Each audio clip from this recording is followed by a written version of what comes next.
Maging sa NDRRMC ay maraming naganap bukod pa sa patuloy nitong pagmamonitor sa epektibo ng dumaraang bagyo at iba pang kalamidad. Kasama namin sa kabilang linya ng telepono si Aya Macalma para alamin din kung sino na ang hahalili kay Yusek Benito Ramos na nagbitiw bilang pinuno ng NDRRMC. Magandang hapon sa iyo, Aya. Magandang hapon sa iyo, Princess. Orientation, iyan ang nangyari kanina sa National Disaster Risk Reduction Management Council at hindi turnover ng bagong pinuno ng Office of the Civil Defense o OCD.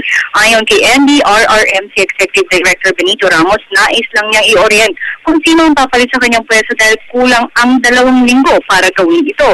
Ito kahit wala pang formal na order mula kay Presidente Benigno Aquino na si retired Major General Eduardo Del Rosario ang posibleng pumalit sa kanya. Ngunit ayon kay Defense Secretary Voltaire Gasmin, posibleng ang kakaretiro ng si Del Rosario ang kanilang irekomenda sa Presidente.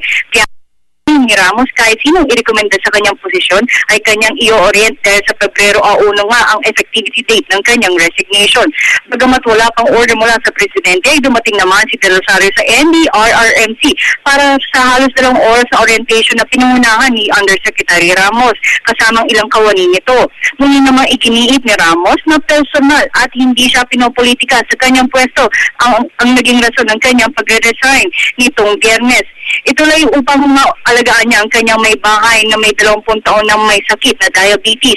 Tinanong namin kanina si Ramos kung sakaling hilingin muli ng Presidente na manatili siya sa kanyang posisyon, ay kanyang igigiit na ang kanyang hiling na mag-resign. At kanya kailangan naman niyang punan ang kanyang trabaho bilang ama at asawa sa kanyang pamilya. Dahil 36 na taon siya nagbigay serbisyo bilang isang sundalo at 2 taon naman bilang hepe niyang OCD. Kaya para sa kanya, sapat na iyon sa paglilingkod sa publiko. Malungkot at emosyonal pa rin ang ilang kawani ng NDRRMC sa pag-resign ng kanilang ilang pa rin sa kanila ay hindi matanggap na siya ay aalis na.